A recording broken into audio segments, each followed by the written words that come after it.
Bonjour et bienvenue à ce nouvel épisode de notre podcast à l'occasion de nos 60 ans de McKinsey en France. Aujourd'hui, nous avons la chance d'avoir avec nous Alexandre Pham, qui va nous parler de son parcours impressionnant et je dirais atypique, qui commence par les Colix, ce qui est toujours un bon début, qui se poursuit par McKinsey, pour ensuite passer en mode start-up, avec une start-up un peu visionnaire, je dirais, puisque c'était en 99 que tu lances un réseau social pour jeunes et étudiants, que tu vends par la suite avant de faire ton MBA à Harvard, qui là aussi est un bon parcours académique. Tu enchaînes ensuite chez Zodiac comme directeur de BU pendant 4 ans, et tu passes enfin dans le milieu du recrutement chez Randstad, où tu deviens membre du COMEX, pour ensuite te mettre à ton compte pour de bon. Donc là, on te cueille, si tu veux, dans la phase, je dirais presque cruise control de ta boîte, ou est-ce que tu considères que tu es encore en grande phase de croissance? Ah oui, alors j'adorerais être en cruise control, mais malheureusement, je ne suis pas sûr que ça existe quand on est entrepreneur. Effectivement. Donc ça fait 16 ans que je ne suis pas en cruise control et que je continue à avoir les deux doigts dans la prise et avec une croissance, même si la boîte a évidemment beaucoup grossi et beaucoup changé, je reste aussi très opérationnel. Donc tu continues à te remettre en question, en fait. C'est un peu l'esprit. Oui, toujours se remettre en question, chercher de nouveaux challenges qui évoluent dans le temps. Aujourd'hui, on est beaucoup porté sur des acquisitions, un développement à l'étranger, donc des nouveaux chapitres qui s'ouvrent. Toujours du nouveau, très très bien. Alors, si tu reprends le parcours justement que tu as eu, est-ce qu'il y a des moments clés, est-ce qu'il y a des moments charnières qui te reviennent, ou peut-être un qui ressort parmi d'autres? Alors, je dirais que j'ai eu effectivement différentes carrières finalement dans ma vie, donc forcément chaque transition et forcément m'a construit au fil de l'eau, même si évidemment pour moi le grand tournant ça a été il y a 16 ans maintenant, où j'ai décidé de finalement sortir un peu d'une carrière corporate classique pour lancer une nouvelle boîte. En partant de rien, sur un concept un peu innovant. Et puis c'était évidemment le début d'une aventure entrepreneuriale qui maintenant dure depuis 16 ans. D'accord. Et si je peux juste creuser là-dessus, comment est-ce que ta première expérience de start-up a informé la seconde?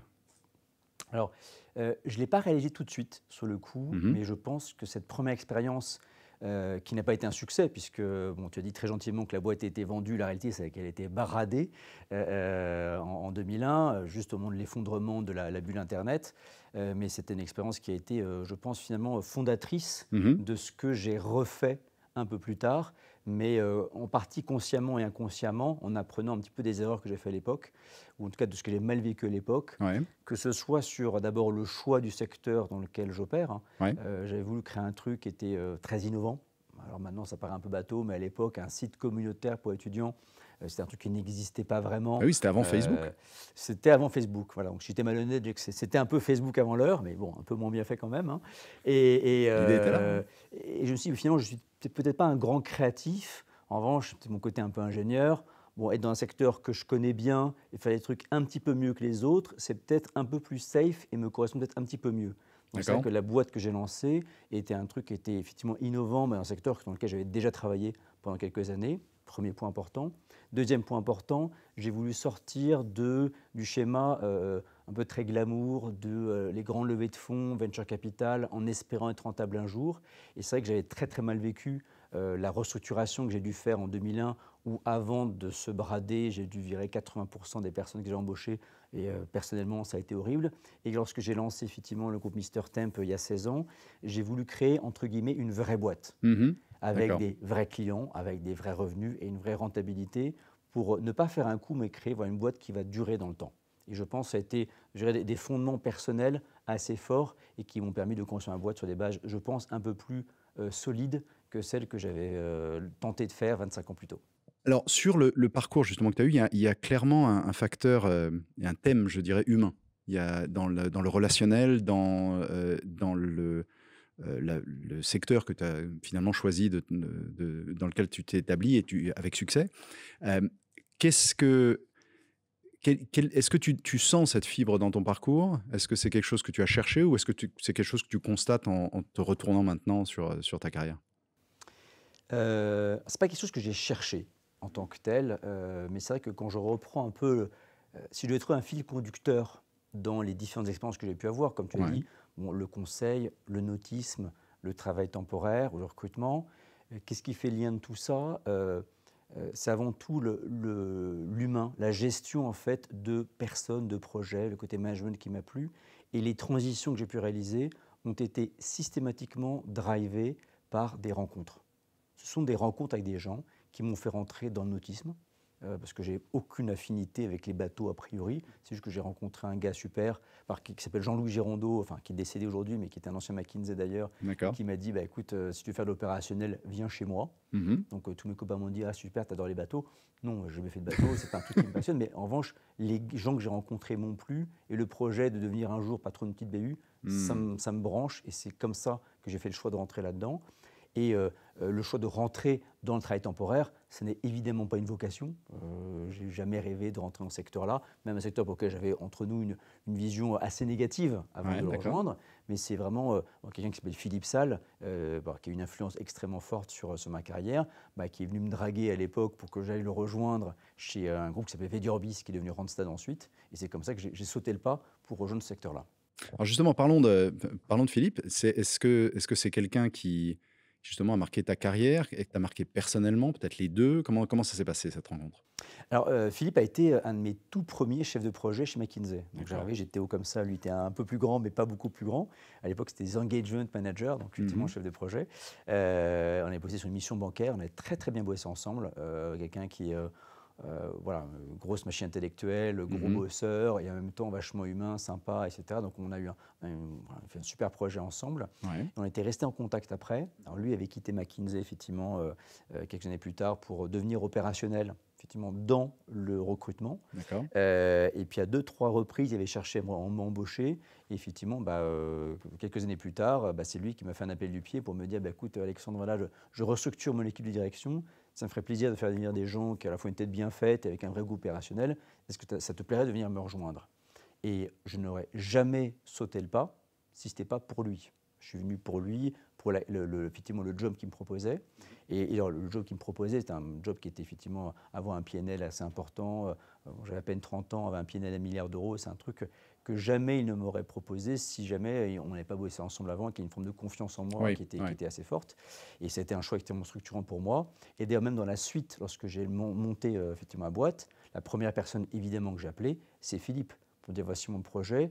Qu'est-ce que tu en penses? Est-ce que tu acceptes de mettre un petit peu de sous là-dedans? Et puis, Philippe m'a accompagné en tant que board member pendant 14 ans. Donc, il a été effectivement à la fois actionnaire, mentor, board member. Et voilà, son recul, son expérience ont été extrêmement précieux dans à la fois ma carrière personnelle et l'évolution de ma boîte. Mais ça, c'est une vraie rencontre parce que à tous les stades importants, en fait, de changement et puisque c'est un peu ce qu'on fait ici, hein, c'est la conduite du changement dans beaucoup de cas. Mais là, dans ton changement personnel, dans tes virages, il a toujours été présent, quoi, et de Oui, manière très positive et constructive. C'est super comme rencontre. oui, c'est une super rencontre et je pense que d'ailleurs, je pense que c'est précieux lorsqu'on est effectivement jeune, on commence sa carrière, d'avoir des mentors, des mentors avec qui on peut échanger, qui nous font grandir aussi, parce que Mhm. j'ai énormément appris à son contact et qui peuvent ensuite, dans des rôles assez différents, hein, parce que lorsqu'on est effectivement, quand je dis comme actionnaire board member, c'est un rôle un petit peu différent de celui d'avoir comme chef de projet chez Mac ou comme manager, comme je l'avais effectivement chez Randstad, mais toujours avec ce recul-là et cette expérience et cette confiance-là qui est vraiment précieuse. Et dans une relation comme ça, qui évolue en termes hiérarchiques, puisque à McKinsey, tu as travaillé pour lui, si on Oui. peut l'exprimer comme ça, pour après travailler avec lui et encore avoir une autre dynamique quand il est devenu actionnaire. Comment est-ce qu'on gère cette évolution de relation, justement, au fil du temps, quand il y a clairement ce respect mutuel? Comment ça se passe? Est-ce qu'il y a des écueils à éviter, des moments difficiles? Je pense qu'il n'y a pas de recette toute trouvée. Je pense effectivement ça dépend beaucoup de la relation construite des personnalités effectivement des uns et des autres, hein. Mhm. Après, je pense qu'à la fois lui et moi, on se connaissait très bien effectivement en termes de force, de relationnel. Donc cette confiance-là, elle a toujours été présente. Après, évidemment, la relation, elle est différente lorsqu'on est effectivement actionnaire, manager ou membre de conseil d'administration. Mhm. Après, lorsque j'ai la chance d'avoir travaillé avec des gens comme Philippe Saïd qui sont assez intelligents pour comprendre leurs différents rôles et avoir cette expérience-là aussi, enfin, c'était assez naturel pour lui d'avoir une posture différente entre board member, actionnaire et puis manager. Je pense que les relations étaient assez différentes dans leur forme, même si dans le fond, ce n'était pas radicalement différent non plus, parce que en tant que manager, il me coachait aussi presque autant que lorsqu'il était ensuite board member dans la boîte. D'accord. En fait, chacun doit s'adapter, mais quand les deux s'adaptent de la bonne manière, ça se passe bien. Et je pense que c'est une question de maturité en fait qui intervient à chaque moment de ces étapes. Exactement, et je sens que c'est quelqu'un qui lui aussi a grandi Mhm. effectivement dans ses missions, parce qu'il était patron de plein de boîtes, board member par ailleurs, donc c'était assez naturel pour lui aussi de rajouter cette corde-là à son arc qu'il avait déjà par ailleurs. Lors de ton passage à McKinsey, tu as eu plusieurs expériences, tu as fait des belles rencontres. Quand tu es parti, qu'est-ce que tu as emmené avec toi? Qu'est-ce que tu as acquis comme compétences qui t'ont servi par la suite? Alors j'en suis pas rendu compte sur le coup, Mhm. mais je pense que j'ai vraiment appris à bosser chez McKinsey, et pas en sens volume horaire, mais vraiment à avoir les briques de base qui m'ont vraiment été utiles dans l'ensemble de ma carrière. Et quand je parle de briques de base, c'est quoi? C'est comment mener un entretien, faire un compte-rendu d'entretien, comment faire une présentation, effectivement, qui soit claire, Mhm. structurée, concise, comment approcher un problème aussi, parce qu'effectivement, on fait beaucoup de ça, on appelle ça le problème solving, effectivement. On a une problématique, bah, comment est-ce qu'on peut arriver dans je dirais, le fatras d'informations dont on dispose et déjà tout le gris qui est là, comment on arrive à structurer les données pour dire, OK, bah, le problématique, en fait, les 3 trucs importants, c'est ça, ça, ça, et voici les quelques trucs que je dois vérifier pour savoir si l'hypothèse que je prends est la bonne ou pas. Et ces briques de base, c'est vrai que c'est des choses qui m'ont été extrêmement utiles, hein.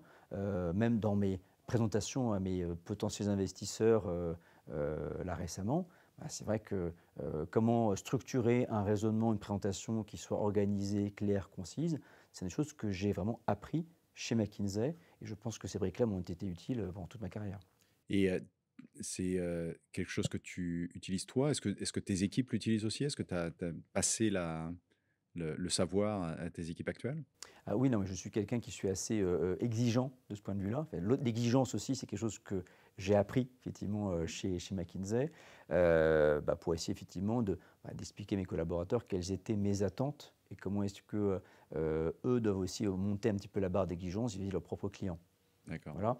Et après, alors, le truc que j'ai dû désapprendre aussi de McKinsey, aussi, c'était capable également de s'adapter aussi, parce que voilà, c'est qu'on on est, enfin, en tant qu'entrepreneur ou opérationnel, confronté aussi à des personnes qui n'ont pas forcément le même type d'aptitude ou de structuration que, effectivement, ou d'exigence on peut avoir chez McKinsey. Donc, il faut savoir aussi parfois mettre un peu d'eau dans son vin. C'est quelque chose que j'ai appris aussi, pour adapter aussi un peu son niveau d'exigence aux personnes qu'on a en face de soi. D'accord. Alors, si on parle de moments difficiles ou d'échecs, tu as évoqué bon, la première boîte que tu as fondée. Est-ce que c'est celui-là qui est celui qui te reste en tête? Quand on avait discuté avant aujourd'hui, tu m'avais expliqué que quand tu as fait ton MBA, c'était presque valorisant d'avoir eu un premier échec comme ça de start-up, parce qu'aux États-Unis, ils le voient différemment. Comment est-ce que toi, tu l'as vécu, et peut-être est-ce que cette vision a changé suite à cette expérience aux US? Alors sans doute, hein, parce que c'est vrai que alors pour dire quelques mots sur cette expérience, hein, effectivement la première start-up que j'avais lancée, Mhm. c'est entre guillemets «mal fini» puisque, bah, on a dû finalement brader la société et surtout, bah, j'ai dû me séparer d'une grande partie des collaborateurs qui m'avaient fait confiance et c'est clairement pour moi l'échec le plus cuisant que j'ai vécu, parce que, ouais, c'est toujours une souffrance assez forte de dire, bah, le projet sur lequel on était parti n'aboutit pas. Et pire encore, des gens qui m'ont fait confiance pour me suivre dans l'aventure, j'ai le sentiment d'avoir vraiment trahi leur confiance. Et c'est quelque chose que j'avais personnellement très mal vécu. Ouais, puis bon, virer quelqu'un, c'est toujours quelque chose de compliqué. Quand on a viré beaucoup de gens d'un coup, Là, on parle de euh, combien de personnes? bah, on était monté à plus de 60 personnes et il y en a 50 que j'ai dû faire partir. Donc c'est assez dur. Et je me suis encore, enfin, j'ai tellement pleuré ce jour-là que même les gens que j'avais licenciés, que j'ai licenciés venaient me consoler. Donc c'est quand même un truc qui était quand même assez marquant. Mais je me souviens encore très très bien. Mhm. Et je l'avais effectivement très mal vécu personnellement. D'accord. Et d'ailleurs, si j'ai souhaité ensuite créer une boîte qui reste rentable, c'était pouvoir vraiment assurer la pérennité de l'entreprise, ne plus jamais à vivre ce type d'expérience-là. Et alors ça m'a beaucoup marqué parce que j'ai vécu ça évidemment comme étant un échec, j'étais éreinté.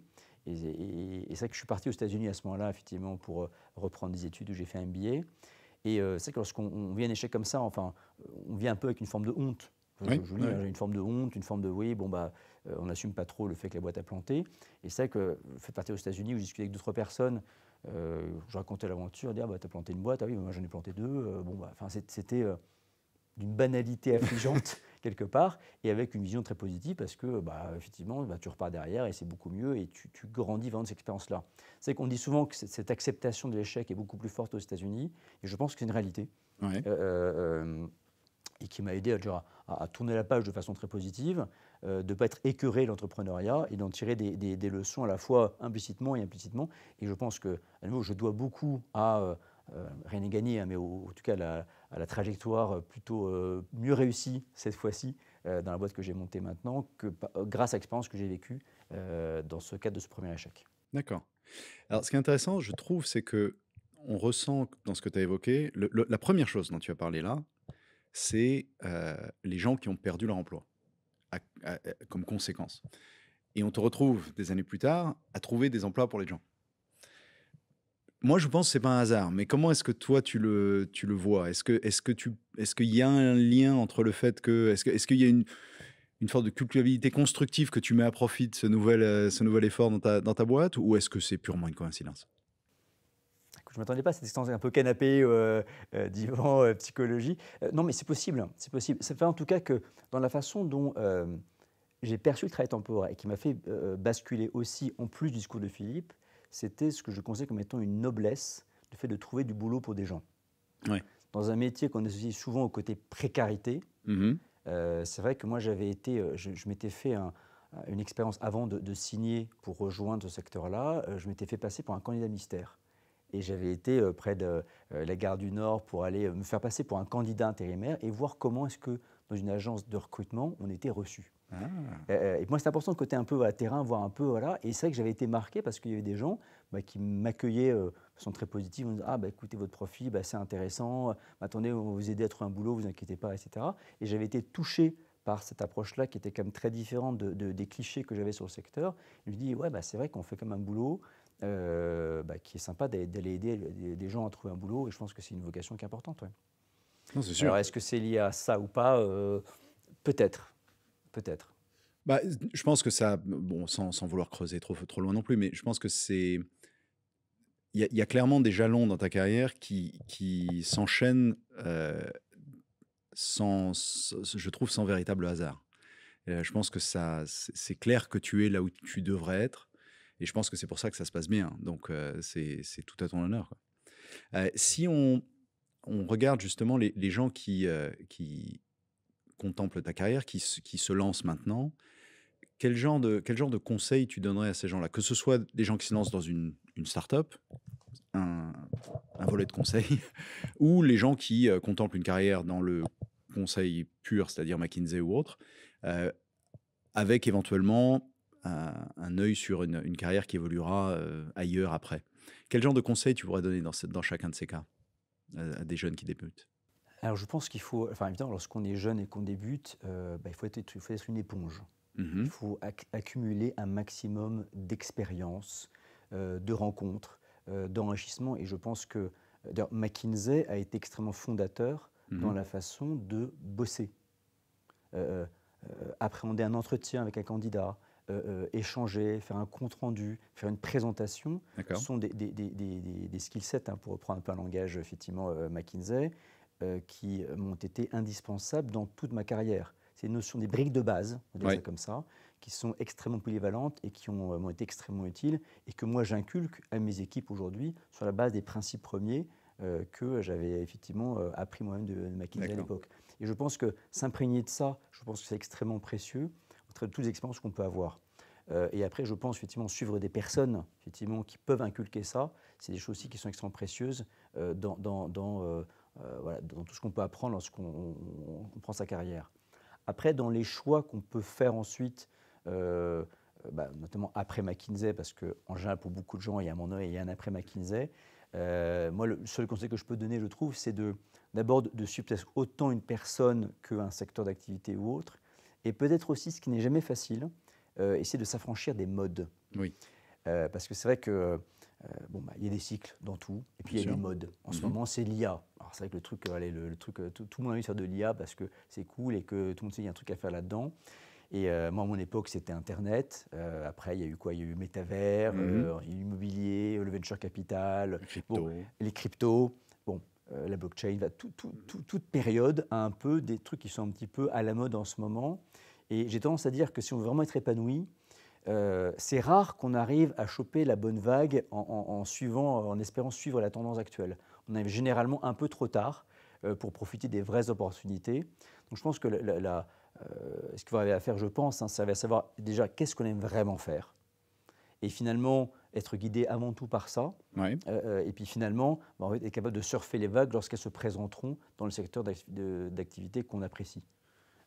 Et ça, je pense que c'est un truc qu'il faut arriver à s'extraire un petit peu des tendances pour finalement tracer ta propre voie. C'est comme ça qu'on est le plus épanoui finalement. Et puis il y a des vagues qu'on va surfer, on en aura de toute façon. Alors, sur Mister Temp, est-ce qu'on peut parler surtout du moment de l'inception, du moment où tu as décidé, bon, voilà, là, c'est le moment de me lancer, je sais ce que je vais faire, et surtout, j'y vais. Parce que bon nombre de gens font les deux premiers, je sais ce que je vais faire, je peux y aller, mais ils y vont pas.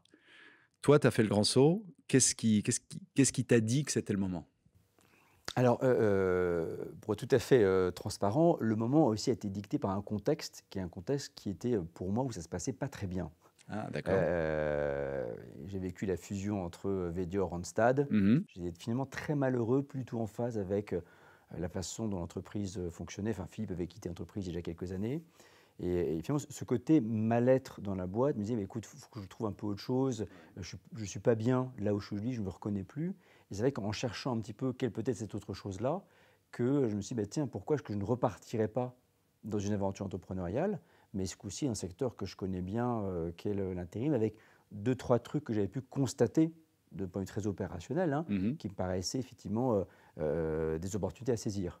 En particulier, alors la dimension techno. Effectivement, on était un secteur qui, à l'époque, était encore beaucoup avec des affichettes en papier mises sur des vitrines, sur des rues passantes pour attirer les candidats. Je me dis, bon, il y a un truc qui s'appelle Internet, c'est peut-être pas mal pour recruter des candidats. Enfin, c'est rien de super smart, hein, c'est juste des constats très opérationnels. Puis, deuxième truc aussi, c'était le constat de me dire, c'est un métier où, finalement, l'intuitu personné, ces dimensions finalement très locales, et la qualité et l'engagement des personnes qui gèrent l'agence étaient vraiment déterminantes dans le succès d'une agence. Mhm. Je me dis, mais tiens, pourquoi on ne crée pas un système dans lequel bah, les patrons des agences sont réellement des entrepreneurs? Et donc, il y a un truc qui s'appelle la franchise. Est-ce que ça pourrait être un truc intéressant à mettre en place ou pas? Et c'est comme ça qu'est née l'idée de dire, bah, tiens, est-ce qu'on pourrait lancer un projet dans lequel travail temporaire avec de la techno et la franchise? Et c'est vrai que j'étais parti avec cette idée de partir un truc de rien, avec des associés. Donc, j'en ai parlé avec Philippe Sell, qui me présentait quelqu'un qui s'appelle Rémi Sultan. La boîte s'est lancée à trois, et puis c'est comme ça que l'aventure est partie. J'avoue qu'il y a une part un peu de folie là-dedans, parce que on part sur un truc avec zéro revenu. J'ai pointé 2 ans à Pôle emploi, maintenant ça s'appelle France Travail, mais avec du coup, bah, on serre beaucoup la ceinture. Donc ça fait un peu bizarre au début, mais avec une conviction que ça ne peut que marcher parce que je connaissais le secteur et je savais comment ça fonctionnait.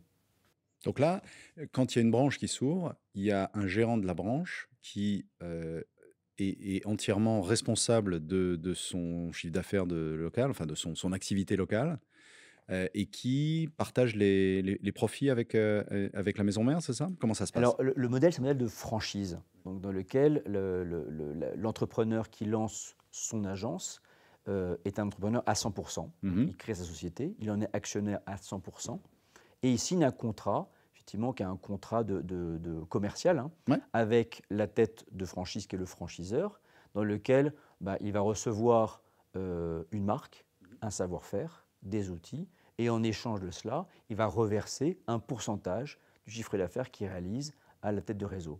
Donc vraiment un modèle par lequel les deux avantages, hein, c'est qu'on permet vraiment d'avoir des gens qui sont entrepreneurs sur le terrain, donc extrêmement motivés et Ouais. bosseurs parce que c'est leur boîte avec une grande autonomie de gestion, et pour autant une mutualisation des savoir-faire et des moyens avec cette superstructure. Et quelque part, le franchisé, donc, et a une mentalité d'entrepreneur qui a une relation différente au risque qu'un simple employé pourrait l'avoir dans une branche que tu ouvres ailleurs. Et comment est-ce que c'est un avantage pour le succès de, de la boîte? En fait, c'est un métier de service Mhm. avant tout. Donc c'est vrai que l'attention portée aux besoins des entreprises et l'attention portée aux candidats, c'est quelque chose sur lequel on peut créer beaucoup de processus, beaucoup d'outils, mais au bout du bout, il faut que la personne qui parle à l'entreprise cliente, qui parle au candidat, soit pleinement motivée pour y arriver. Mhm. Et il n'y a rien de tel que quelqu'un qui bosse pour lui-même, qui, lorsque le coup de fil tombe à 18h02, va avoir quand même un peu plus de motivation, et c'est une réalité, hein, Oui, oui. pour aller prendre l'appel et puis se démener pour trouver le bon candidat. Et surtout lorsqu'on parle d'une clientèle de PME locale, j'ai pu voir à quel point ça faisait une vraie différence, parce que le patron de PME locale, il parle de patron de PME à patron de PME. Voilà. Il dit que voilà, je te confie un besoin, je sais que si jamais tu ne le remplis pas, tu ne vas pas bouffer. Et je sais que je peux te faire confiance pour au moins te démener un petit peu plus que le salarié de telle enseigne ou telle autre qui, il beau être un professionnel, à 18h, il est un peu moins fin que quelqu'un qui bosse pour lui. Et ça fait une vraie différence dans ce métier-là. Oui, parce qu'il y a une dynamique humaine qui est différente et du coup qui à la fois est plus efficace pour le client et vous démarque peut-être d'autres concurrents qui fonctionnent pas pareil. En fait, on est quasiment les seuls à opérer comme cela, où on allie un peu le meilleur des deux mondes, à la fois effectivement cette niaque très locale d'entrepreneurs, avec des outils performants qui sont mutualisés, développés en centrale par l'ensemble du groupe. Et le,